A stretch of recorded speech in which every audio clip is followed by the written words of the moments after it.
Por Juan, el Evangelio según San Juan, capítulo 13. Concluyo hoy con esta poderosa serie, el inescrutable, ¿cómo se llama? Las riquezas inescrutables del Evangelio, de las inescrutables riquezas de Cristo. Aleluya. Para mí, personalmente, ha sido una de las series que más me ha expandido el corazón y me han movido a otra dimensión en el Señor. Y he orado y confiado de que lo mismo está haciendo en muchos de ustedes al entender muchos de estos principios que hemos presentado en estas últimas semanas. Este es mi 9º mensaje en esta área. Como les dije, iba a ser martes, miércoles y domingo, y quizás muchos no tienen toda esta serie. Yo le exhorto a que usted adquiera esta serie completa, porque hay clases de martes que usted tiene que escuchar, de miércoles, perdón, que tiene que escuchar, y la pueda obtener y crecer y continuar escuchándola, hermanos. Hay unos principios ahí que yo mismo estoy regresando a ellos, después que uno los expone, los ve, los predica, que continúan creciendo en uno, porque esa es la potencia de la palabra del Señor. Es viva, es viva. Después que uno la predica no se muere, es viva. Y algo que tiene vida está activo, está dinámico, está haciendo cosas continuamente. Yo quiero concluir con este mensaje. Quiero hablarles de Judas, Juditas, el de la Biblia. Y quiero hablarles sobre la personificación de la obra de Satanás y cómo los textos que vamos a leer, que no son nada fácil interpretarlos, vamos a confiar de que Dios nos ha dado alguna luz para poderlos entender en esta mañana. Juan capítulo 13, verso 21. Juan capítulo 13, verso 21. Habiendo dicho Jesús esto, se conmovió en espíritu y declaró y dijo: de cierto os digo que uno de vosotros me va a entregar. Entonces los discípulos se miraban unos a otros, dudando de quién hablaba. Y uno de sus discípulos, al cual Jesús amaba, estaba recostado al lado de Jesús. A este, pues, hizo señas Simón Pedro para que preguntase quién era aquel de quien hablaba. Había inseguridad, nadie sabía quién era. Él entonces, recostado cerca del pecho de Jesús, le dijo: Señor, ¿quién es? Respondió Jesús: a quien yo diere el pan mojado, aquel es. Y mojando el pan lo dio a Judas Iscariote, hijo de Simón. Y después del bocado, Satanás entró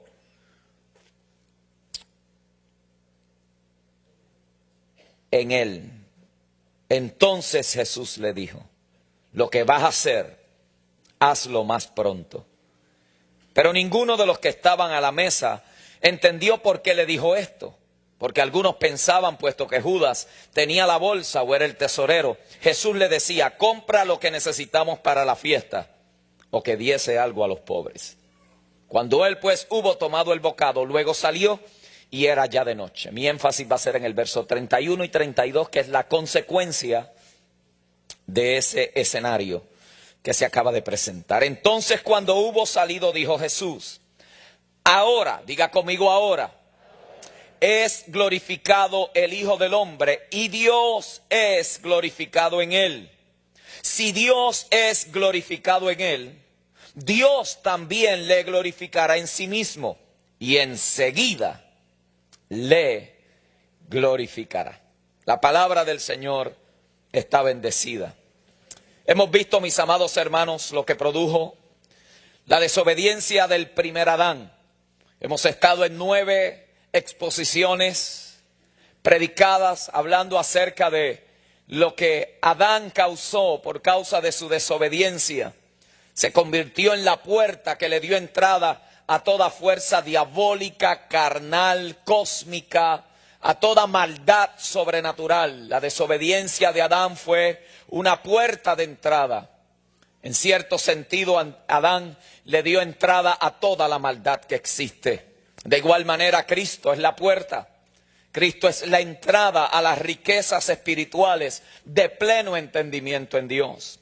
Ahora, cuando empezamos a considerar alguna de estas cosas, mis amados, descubrimos que la intención satánica siempre ha sido crear suficiente tensión para que obremos independientemente del Padre y así llevarnos a la desobediencia. Fue lo que se intentó con Adán y se logró, fue lo que se intentó con Cristo y no se logró.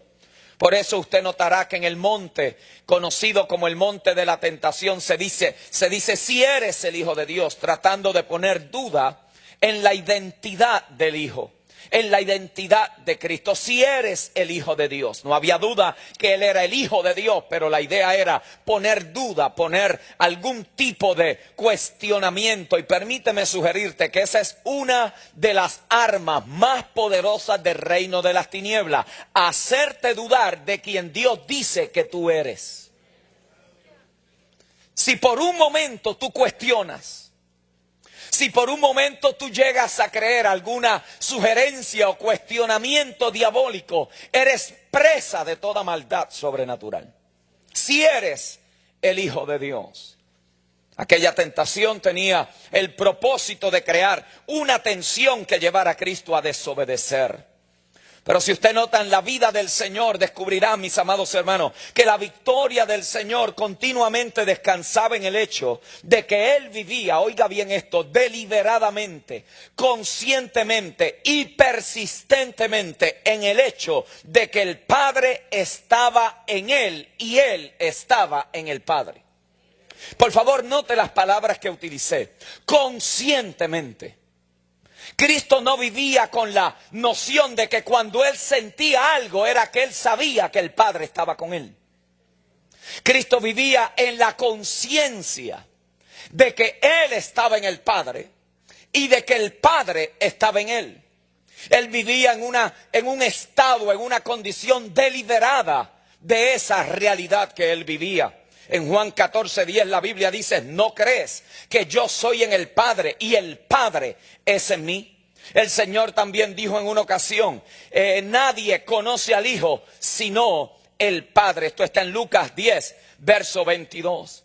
De hecho, el secreto de esa relación lo distinguía, lo separaba, lo hacía diferente a los demás. Por eso en primera de Juan 3:1 dice, mirad cuán amor nos ha dado el Padre para que seamos llamados hijos de Dios. Por esto el mundo no nos conoce porque no le conoció a Él. Y por favor, sígame en esta línea porque es importante este fundamento que le estoy estableciendo. Los textos que leímos es una realidad que no son fáciles de entender. Yo no sé si a usted le ha sucedido que a veces visita textos de la Escritura y como que uno dice, ¿qué querrá decir esto? Esto para mí no tiene ningún tipo de sentido, no tiene ningún tipo de aplicación personal. ¿Qué tiene que ver esto con la crisis que yo estoy viviendo? Este texto tiene mucho que ver con eso. Este texto nos va a presentar una escena que nos va a identificar con lo que ahí estaba sucediendo. Es interesante, porque el texto tiene que ver con la glorificación del Hijo. Diga conmigo, glorificación del Hijo. Ahora note que el énfasis que se le está poniendo al texto está en y descansa en una palabra, la palabra ahora. Ahora el Hijo será glorificado. La pregunta que nos tendríamos que hacer, mis amados hermanos, es, ¿qué es la glorificación del Hijo? ¿Qué es la glorificación de Cristo? Esta experiencia del Hijo se manifiesta en este contexto complicado en una declaración del Señor. El Señor le está diciendo a los que están allí con Él, uno de vosotros me va a entregar. Mire qué interesante. Uno de vosotros me va a entregar. Ahora, póngase en ese escenario por un momento. Imagínese que usted está llamando a un equipo a caminar con usted. Usted está llamando a un grupo de personas a ministrar con usted. Y usted sabe que en ese grupo de personas que a quien usted está llamando, hay uno que lo va a traicionar. Uno que lo va a entregar. Uno que lo va a vender. Ahora imagínese por un momento, ¿cuál sería su estado emocional? ¿Cómo pensaría usted? ¿Cómo lo hago? ¿Cómo puedo yo manejar sabiendo que este me va a entregar? ¿Qué yo pudiera hacer para evitar esto? Cristo dice en Juan 6:70 que de los 12 Él escogió a uno que era diablo. ¡Wow! Piense por un momento. A veces uno tiene la sospecha y uno toma todos los mecanismos de defensa posibles para evitar el dolor, para evitar el sufrimiento, para evitar el rechazo, para evitar el maltrato. Tratemos de analizar este contexto, mis hermanos. El Señor escogió a Judas, la Biblia lo dice. Escogió a los 12 y entre ellos había uno que era diablo. Pero no solamente lo escogió, sino que lo llamó a asociarse con él. Lo asocia con él de tal forma que tuvo los mismos privilegios que todos los demás. No había parcialidad, no le negó nada, aún sabiendo, oiga bien, quién él era. Hoy no solamente sabía quién él era y qué iba a hacer eventualmente, sino que sabía que el tipo tenía unas inclinaciones al robo. Sabiendo que era un pillo, le dice, yo quiero que tú estés a cargo de las finanzas del ministerio. Era el tesorero, era el tesorero. Si lo había escogido y era diablo. Qué bueno que Dios no elimina a nadie hasta que lo prueba en sí mismo. Lo llama, le da todas las oportunidades que tienen todos los demás. No le quita nada porque el Señor hubiera podido decir, yo sé que este tipo me va a entregar, yo no lo voy a permitir en mi intimidad. Pero Él estaba allí cuando Él revelaba los misterios. Él estaba allí cuando Cristo estaba haciendo milagros. Él estaba allí caminando por las calles polvorientas de la Palestina. No fue que Cristo lo llamó y le dijo, cuando yo sienta hablar contigo, hablo contigo, pero con estos 11 yo sé que ellos van a ser mejor. No, le dio la misma oportunidad. Y yo quiero someter ante ustedes, hermanos, que este Judas es un representante de cada uno de nosotros. Es un representante de toda la raza humana. Mateo 5:45 dice que Dios hace salir el sol sobre los buenos y sobre los malos.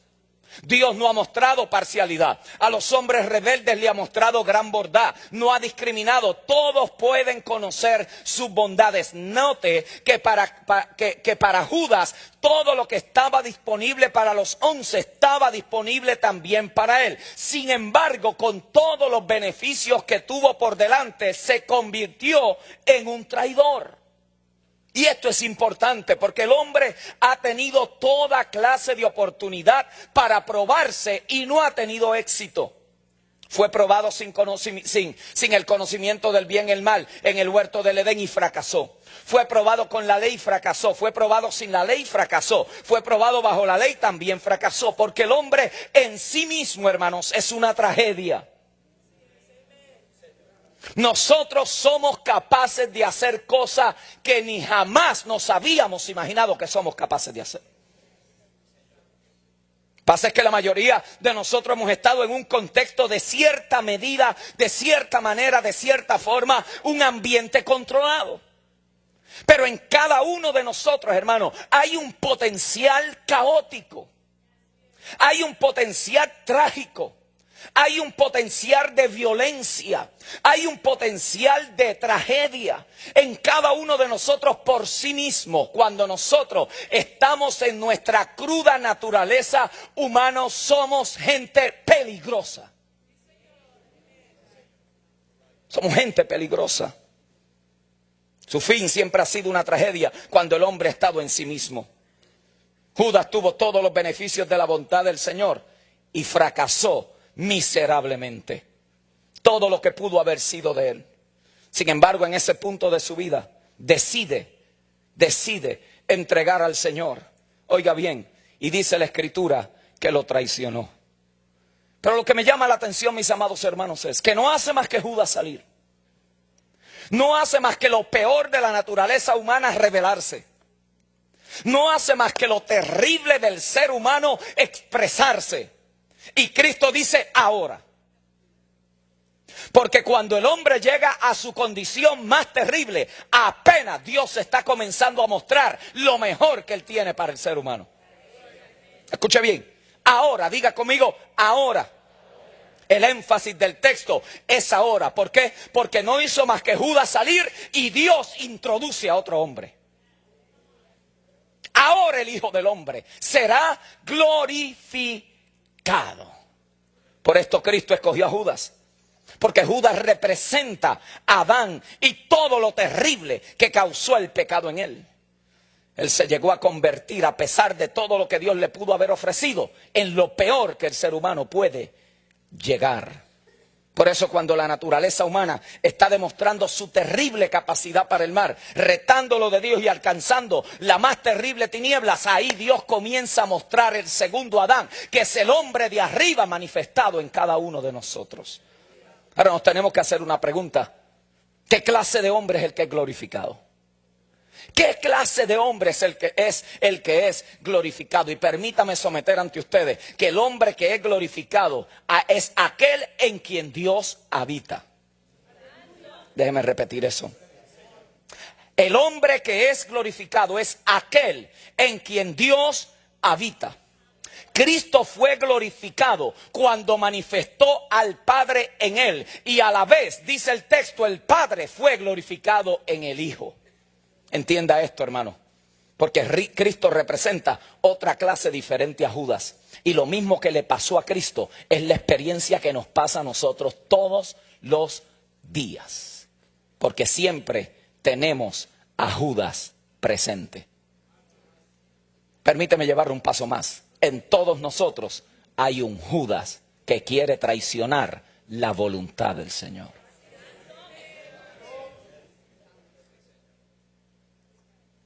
Así que el hecho de que Cristo venció se debió a la realidad de que Él estaba consciente de que Él estaba en el Padre y el Padre estaba en Él. Y esa es también, óigame bien, la gloria de la iglesia del Señor.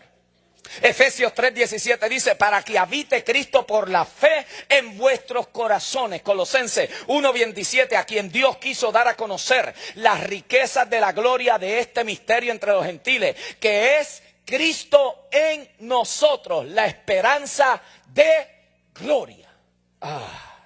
Efesios 2:22 declara que somos la habitación de Dios por medio del Espíritu. ¿Qué implica esto? ¿Qué implica esto? ¿Sabe lo que implica? Que la iglesia es indestructible. A los 4 que me oyeron, déjeme repetírselo. Porque yo le he hecho una declaración ahí que trasciende la historia. A través de la historia, a través de los años, a través de las edades, se han levantado hombres que se han atrevido a decir que la iglesia desaparecería, que la religión es el opio de los hombres. Se han atrevido a decir que era cuestión de años hasta que toda esta gente loca de la cabeza desaparecieran del planeta. Pero podemos ir a la tumba de ellos, donde ellos están enterraditos hoy, 6 pies bajo tierra, y la iglesia sigue viva, sigue dinámica, sigue poderosa, sigue creciendo, sigue marchando. La iglesia es indestructible. Dígalo conmigo, la iglesia es indestructible. Oiga bien, y es bajo este fundamento de que Cristo habita en la iglesia que nosotros podemos enfrentar cualquier truco del reino de las tinieblas y salir victorioso. Usted no me entendió. Usted no me entendió. Yo le acabo de decir que lo mejor que el diablo pueda tener o lo peor que pueda llegar a presentarnos no es suficiente para detener a una iglesia poderosa, a una iglesia que es habitación de Dios, a una iglesia que sabe de que ella está en Cristo y Cristo está en ella, de que esa relación es indestructible. La iglesia es victoriosa porque Cristo habita dentro de la iglesia. Pero escúcheme bien, porque es fácil decirle amén a lo que es general. Lo que no es tan difícil decirle amén es a lo que es personal. Y yo te acabo de decir que si la iglesia es victoriosa, porque Cristo habita en ella, lo que te estoy también diciendo es que tú eres victorioso. Porque Cristo habita en ti. Porque Cristo no es las paredes, Cristo no es el altar, Cristo no es el piano, la iglesia no es las cámaras ni el banco, la iglesia eres tú, soy yo. Help me Lord, help me Lord, help me Lord. La iglesia está mezclada, saturada, está, aleluya, inundada de la gloria de Cristo en ella. Por eso es que el mundo no nos conoce. Como no lo conoció a Él, tampoco nos puede conocer a nosotros. Y donde la religión, Carlos, nos ha hecho daño, es que creemos que nosotros somos diferentes al mundo porque no hacemos lo malo que el mundo hace. Pero yo quiero someter ante ustedes hoy que hay gente del mundo que se comportan mejor. Voy para terreno Apache. Voy para terreno Apache. Hay gente del mundo más decente que muchos cristianos. Hay gente del mundo más honesta que muchos cristianos. Hay gente del mundo mucho más. Y no tiene nada que ver. La religión lo que ha pasado es que nos ha dicho: te vistes así, te peinas así, caminas así y hablas así, y ahora eres diferente al mundo. Pero la Biblia no me dice que eso es lo que me hace diferente al mundo. Lo que me hace diferente al mundo es lo que está dentro de mí. El mundo no me puede conocer, no porque yo no voy al bar, es por lo que está dentro de mí. Help me Lord, help me Lord. Sí. Por eso el mundo no nos conoce, hermano. Por eso el mundo no nos conoce. Por eso cuando usted empieza a crecer en esta revelación, óigame bien, en esta revelación, el problema, mis amados hermanos, es que la religión, le decía ahorita a unos hermanos, yo me estoy dando cuenta del daño que me ha hecho la religión a través de los años, porque es la misma religión la que me ha impedido conocer al Dios verdadero. ¿Por qué? Se lo voy a probar. Si yo le dijera a ustedes, hermanos, vamos a glorificar a Dios en este momento, 9 de 10 se pondrían de pie, levantarían sus manos y adorarían a Dios. Y pensamos que eso es glorificar a Dios. Sin embargo, yo puedo levantar mis manos. Judas estuvo con él, Judas siguió la ley, Judas comió con él, Judas estuvo allí, Judas lo vio dormir, Judas lo vio levantar, Judas estaba en el milagro y siguió siendo Judas.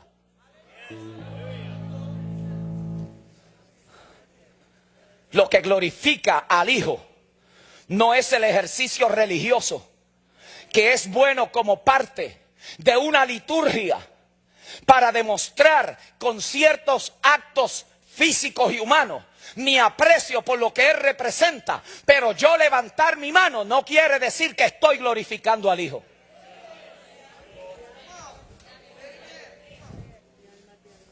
Se requiere un poquito más. Porque para yo glorificar al Hijo, tengo que actuar en la conciencia de Cristo y no de Judas. Porque no puede ser glorificado Cristo mientras Judas está presente. No hizo más que Judas salir. Ahora el Hijo es glorificado. Tú no puedes estar aquí y allá. Tú puedes venir aquí el domingo y parecer un religioso y de lunes a sábado parecerte a Judas.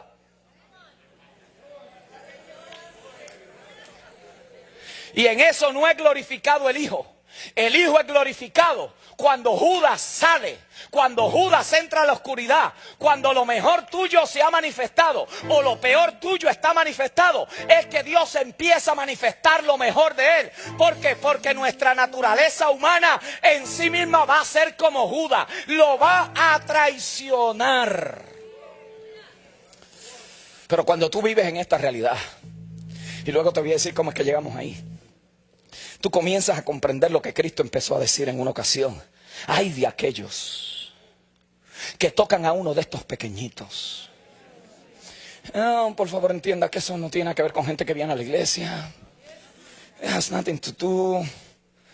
Porque usted puede venir a la iglesia 40 años y sentarse a la mesa con el maestro y sigue siendo Judas. Ay, de aquellos que toquen a uno de estos pequeñitos. Mejor le hubiera sido no haber nacido. Mejor era que se hubieran amarrado una piedra de molino en los pies y lo hubieran echado en la profundidad de la mar. Porque este individuo no sabe a quién está tocando. No está tocando a los pequeñitos. Me está tocando a mí. No, usted tiene que entender. Por eso es que cuando Saulo, el Judas, ¿por qué? Porque dentro de nosotros siempre hay un Judas que está tratando de sabotear el hombre educado en la ley, el hombre educado en la palabra, el hombre educado en el Torah, el hombre que conocía los decretos de Dios, el hombre que había caminado con los mejores maestros fariseos de aquel tiempo, fariseo de fariseos. Cuando Cristo levanta la iglesia, le da con perseguirla. Y dice la Biblia que había recibido carta y camino a Damasco lo tumbaron. Dice que estaba en el suelo y una luz se le apareció y le dice: Saulo, Saulo. El Señor no le dijo: ¿por qué persigues a la iglesia? El Señor le está diciendo: me estás persiguiendo a mí, Saulo. Tú no estás bregando con gente, tú estás bregando conmigo, porque yo estoy en esa gente. Yo estoy en ellos, ellos están en mí. Yo estoy en ellos, ellos están en mí. Esa gente vive. Por eso cuando tú te encuentras en una de esas decisiones, tú tienes que preguntar: ¿con quién me voy? ¿Con Judas o con Cristo? Porque ambos estarán presentes todo el tiempo. Ambos estarán tratando. Uno sabotea la voluntad y el otro glorifica al Padre que está en él. Uno dice: sea hecha tu voluntad, y el otro dice: por 30 monedas te vendo. Uno dice: yo quiero lo de Dios. El otro dice: yo quiero lo de los hombres. Tú siempre vas a estar en esa tensión, y cada vez que tú te inclinas, cada vez que tú obras, cada vez que tú mueres a lo de Judas y comienzas a decir: yo quiero lo de Cristo, Dios es capaz de hacer cosas contigo que jamás... Oh, help me, Lord, help me, Lord, help me. Help me, Lord. Si el Señor está en sus miembros. Por eso dije que Cristo vivía con una conciencia de que Él estaba en el Padre. ¿A qué viene usted hoy aquí? ¿A encontrarse con Dios? Yo no. Yo vine a encontrarme con usted. Yo a Dios lo traje conmigo, me levanté con Él, me lavé la boca con Él. Fui al baño con Él, me peiné con Él. Yo desayuné con Él, Él está conmigo, yo estoy con Él. Yo no necesito sentir un sentimiento para saber que Dios está ahí. Cristo no estaba diciendo: cada vez que yo siento al Padre, glorifico al Padre. No, el Padre está en mí, yo estoy en el Padre. Y en esto es glorificado Él, que cuando yo hago las obras que a mi Padre le agrada, Él va a ser glorificado en mí y yo voy a ser glorificado en Él. Por eso el hombre que es glorificado es aquel hombre que quiere, aleluya, hacer la voluntad de aquel que está dentro de Él. La religión nos ha enseñado lo contrario. La religión nos ha dicho: de domingo a domingo, tú sabes, tú te vacías. Entonces por eso mucha gente viene aquí el domingo y el martes ya no sabe qué hacer. Que llegue el domingo, que llegue el domingo, que llegue el domingo.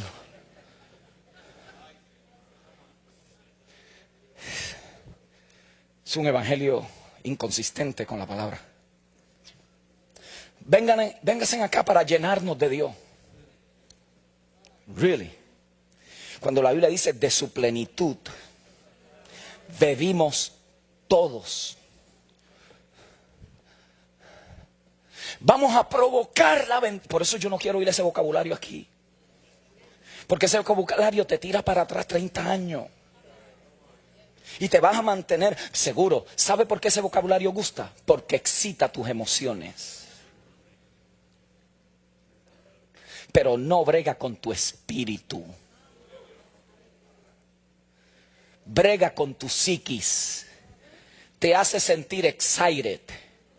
Pero a mí no me interesa que usted se sienta excited y emocionado, sin quitarle el valor a lo que es disfrutar un buen servicio con todos los hierros y con todo lo que nosotros podamos tener culturalmente y todas esas cosas. Pero yo no estoy hablando de eso. Usted puede estar danzando hasta que se cae de cansancio y sale de aquí como Judas. That has nothing to do Por eso es que no podemos poner nuestra mirada en lo externo, sino en la obra maravillosa que el Espíritu de Dios está haciendo dentro de cada uno de nosotros. Cada vez que usted y yo respondemos a la voluntad de Dios en nosotros, ese momento es una hora para ser glorificado. Nuestro problema es que vivimos conscientes, hermanos, que no vivimos conscientes de la realidad de Cristo en nosotros. Vivimos sobre la base de nuestros propios sentimientos, condiciones, estados, todo lo que sea de nosotros mismos. Y por esta clase de vida es que muchos son juguetes de Satanás, del mundo y de la carne. Cuando vivimos por nuestra naturaleza caída, el enemigo hace un caos con nosotros. Cualquier cosa que nosotros mismos podamos producir, le da al enemigo la oportunidad de hacer lo que él quiere.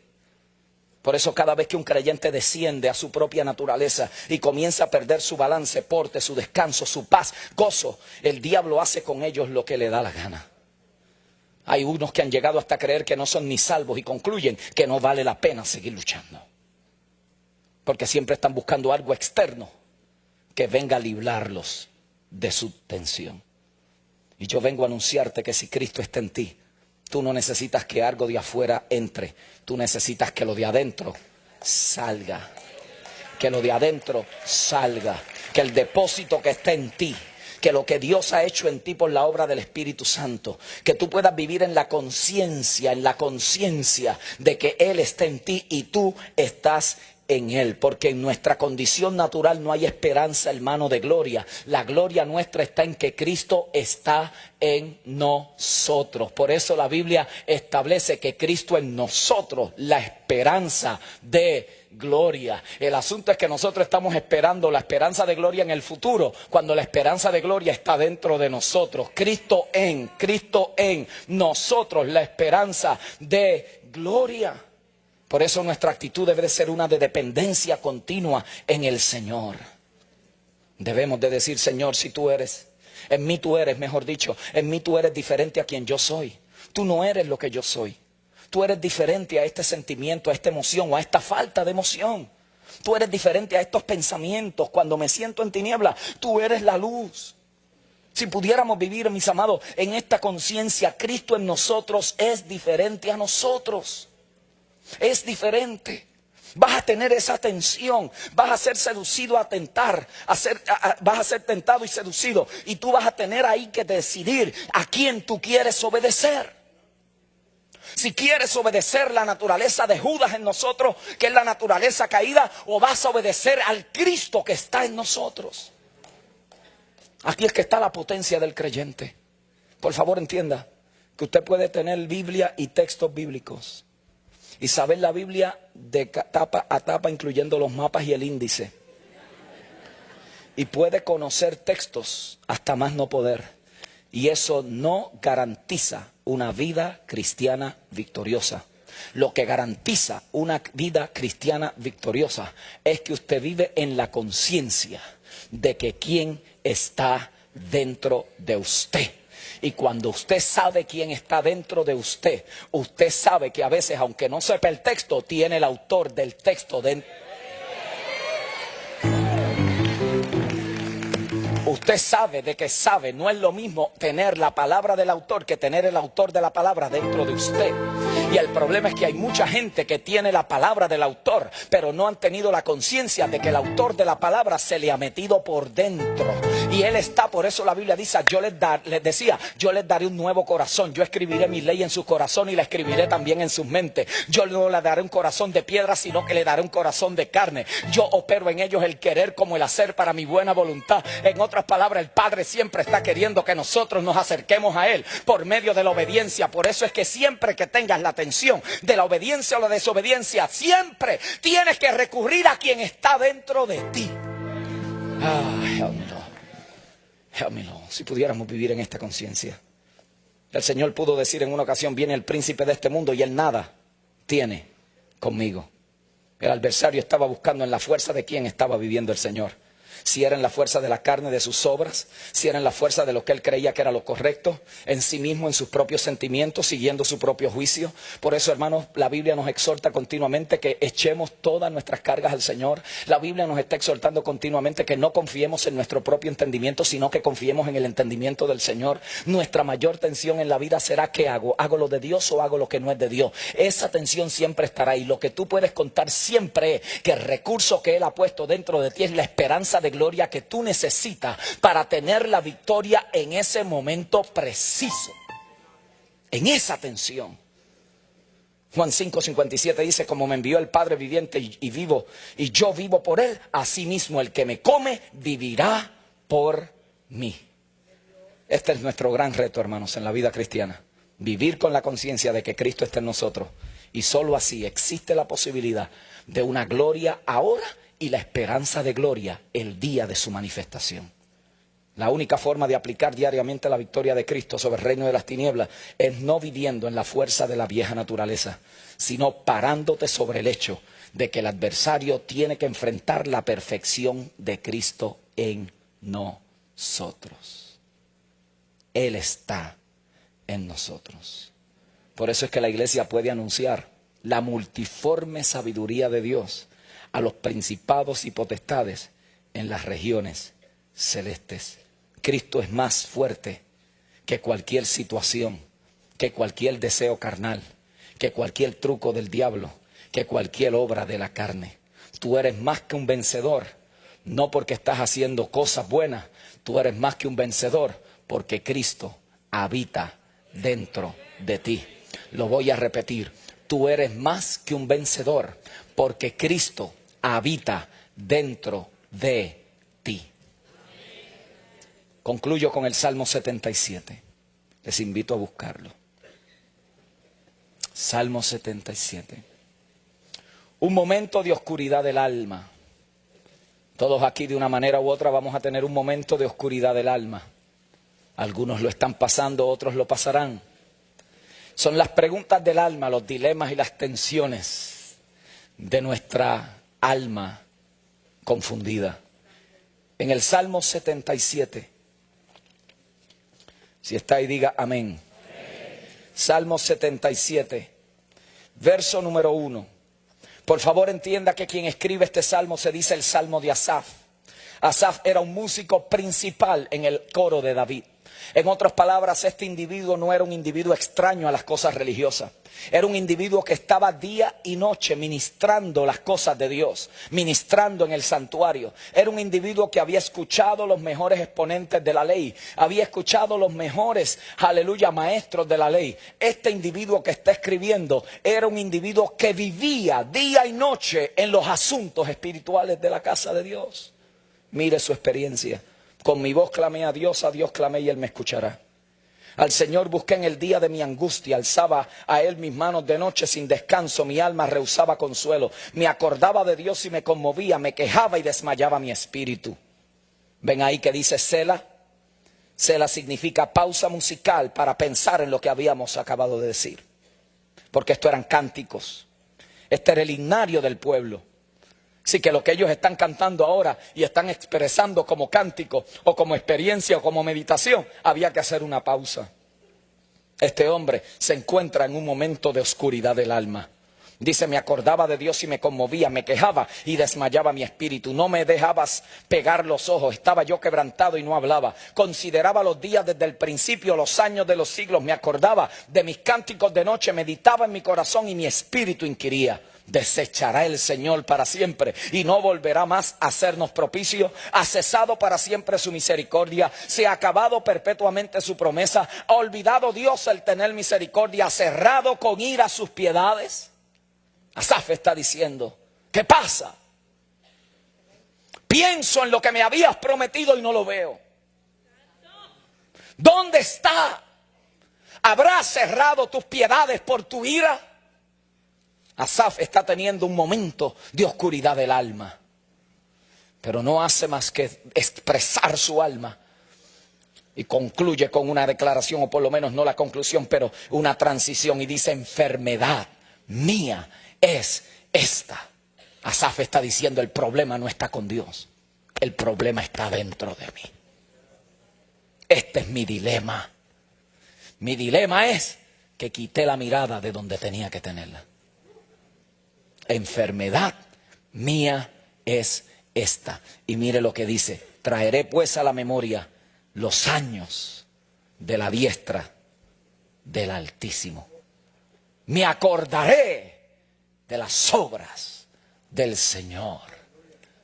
Si este hombre bajo el antiguo pacto, con un Dios que no habitaba sino que estaba, pudo traer a la memoria lo que Dios había hecho y salir de la oscuridad de su alma, cuánto más nosotros, que tenemos no solo un Dios que está, sino un Dios que habita dentro de nosotros.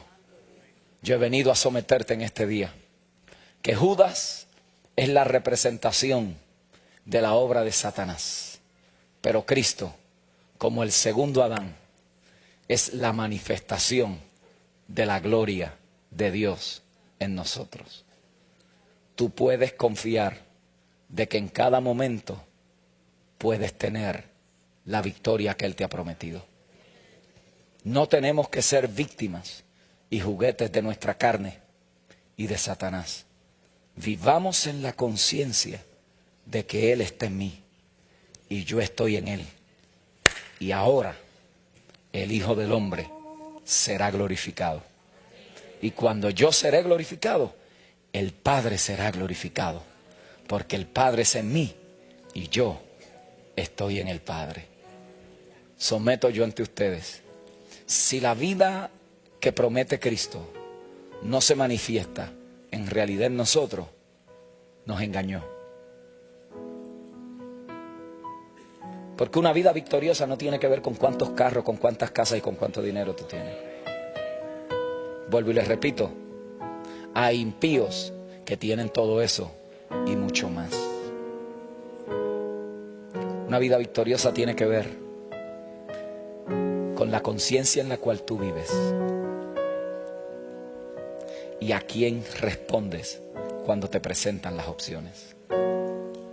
¿Respondes a lo de Dios o respondes a lo de Judas, que prefiere placer instantáneo para evitar el proceso de las responsabilidades? Yo someto ante ustedes que Él en nosotros es más que suficiente para ayudarnos cualquiera sea nuestro dilema. Un hábito que no has quebrantado, el carácter que no has sujetado, los pensamientos que no has domado, el alma que todavía te controla. Te molestas por cualquier cosa, te irritas por cualquier situación, tienes tus emociones y sentimientos a flor de piel, siempre estás irritado, cualquier cosa te saca tus cabales. Yo quiero decirte, deja que Judas muera, que se vaya a las tinieblas y deja que el Hijo del Hombre que está en ti surja, y vas a ver que el depósito que hay en ti es más poderoso que lo que jamás nosotros nos pensamos y nos imaginamos. Nuestro gran dilema no es que Él entre, es que lo dejemos salir. Que lo dejemos salir. Que lo dejemos salir. Atrévete a confiar en Él y vas a ver la diferencia que Él hace en ti. Puestos de pies, mis amados.